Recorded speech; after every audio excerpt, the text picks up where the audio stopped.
For 4 years as Foreign Secretary, I was partly responsible for the Western strategy of containment. Over the past decade, that strategy destroyed more weapons than in the Gulf War, dismantled Iraq's nuclear weapons program, halted Saddam's medium and long-range missiles programs.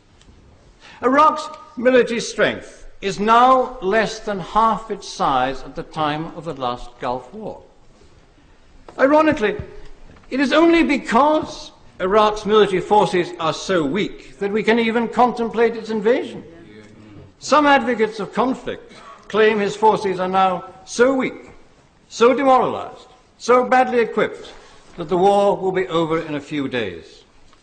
Mr. Speaker, we cannot base our military strategy on the assumption that Saddam is weak and at the same time justify preemptive action on the claim that he is a threat. Iraq probably has no weapons of mass destruction in the commonly understood sense of the term, namely a credible device capable of being delivered against a strategic city target. It probably does still have biological toxins and battlefield chemical munitions, but it's had them since the 1980s, when US companies sold Saddam anthrax agents and the then British government approved chemical and munitions factories. Why is it now so urgent that we should take military action to disarm a military capacity that has been there for 20 years and which we helped to create? Why is it necessary to resort to war this week while Saddam's ambition to complete his weapons program is blocked by the presence of UN inspectors? Only a couple of weeks ago, Hans Blix told the Security Council that the key remaining disarmament tasks could be completed within months. I've heard it said that Iraq has not had months but 12 years in which to complete disarmament, and our patience is exhausted. Yet it is over 30 years since Resolution 242 called on Israel to withdraw from the occupied territories. We don't express the same impatience with the persistent refusal of Israel to comply. I welcome the strong personal commitment the Prime Minister has given to Middle East peace, but Britain's positive role in the Middle East does not redress the strong sense of injustice throughout the Muslim world at what they see as one rule for the allies of the US and another rule for the rest. Nor is our credibility helped by the appearance that our partners in Washington are less interested in disarmament than they are in regime change in Iraq. And that explains why any evidence that inspections may be showing progress is greeted in Washington not with satisfaction, but with consternation, because it reduces the case for war. What has come to trouble me most over past weeks is the suspicion that if the hanging chads in Florida had gone the other way and Al Gore had been elected, we would not now be about to commit British troops. Mr. Speaker, the longer I have served in this place, the greater the respect I have for the good sense and the collective wisdom of the British people. On Iraq, I believe the prevailing mood of the British people is sound. They do not doubt that Saddam is a brutal dictator, but they are not persuaded he is a clear and present danger to Britain. They want the inspections to be given a chance, and they suspect that they're being pushed too quickly into conflict by a US administration with an agenda of its own. Above all, they are uneasy at Britain going out on a limb in a military adventure without a broader international coalition and against the hostility of many of our traditional allies. From the start of the present crisis, as leader of this House, I've insisted on the right of this place to vote on whether Britain should go to war. It has been a favourite theme of commentators that this House no longer occupies a central role in British politics. Nothing could better demonstrate that they are wrong than for this House to stop the commitment of troops in a war which has neither international agreement nor domestic support. I intend to join those tomorrow night who vote against military action now.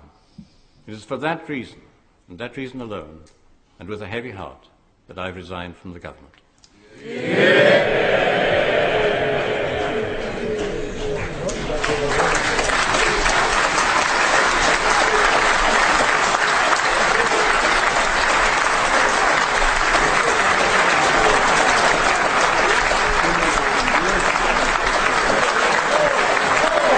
Order. Order. Order. Order.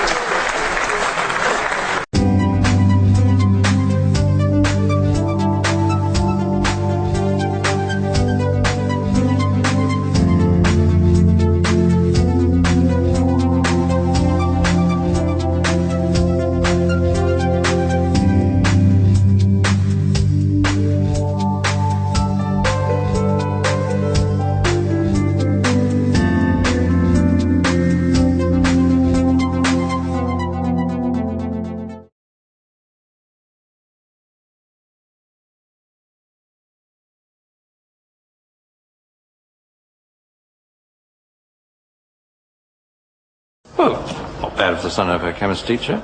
Robin Cook strides into the Foreign Office after Labour's 1997 election landslide, one of the 4 great offices of state, reward from Tony Blair for his decisive role in bringing down the Tory government. This is not just a government that does not know how to accept blame. It is a government that knows no shame. Regarded by friends and foe as Labour's most formidable parliamentarian for a generation, he ripped into the credibility of John Major's government in devastating fashion. Away from Westminster, Robin Cook was a lover of the outdoor life, horses and hill walking amongst his passions. Close to the summit of Ben Stack in the north of Scotland yesterday, he collapsed. Mr. Cook was flown to Raigmore Hospital in Inverness after being plucked from the mountain by a rescue helicopter. He was declared dead shortly after 4 o'clock. The loss of a man noted for his towering intellect shook the political world. Robin Cook will be remembered as the most formidable parliamentarian of his generation. His intellectual vigour, coupled with a lancing wit, meant that he was an opponent that one had to respect. As Foreign Secretary, he travelled the world in pursuit of a short-lived ethical foreign policy, but he took pride in helping to end brutality in trouble spots like Sierra Leone and Kosovo. In 2001, he was demoted to Leader of the Commons, but relished his new role and, against all odds, drove through a long-overdue modernisation programme. But ironically, it was for his departure from government that he'll be best remembered.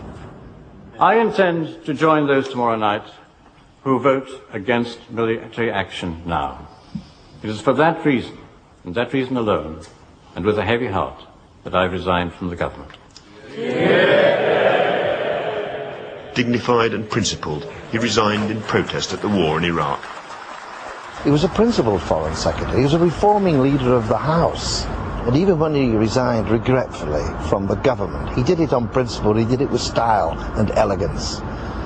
Robin's a great loss not only to his family, but indeed to the Labour Party and to politics at home and abroad. His private life hit the headlines too when he left home for his secretary, Gaynor Regan. They later married. She was with him in the north of Scotland for what turned out to be his final journey. James Hardy, BBC News.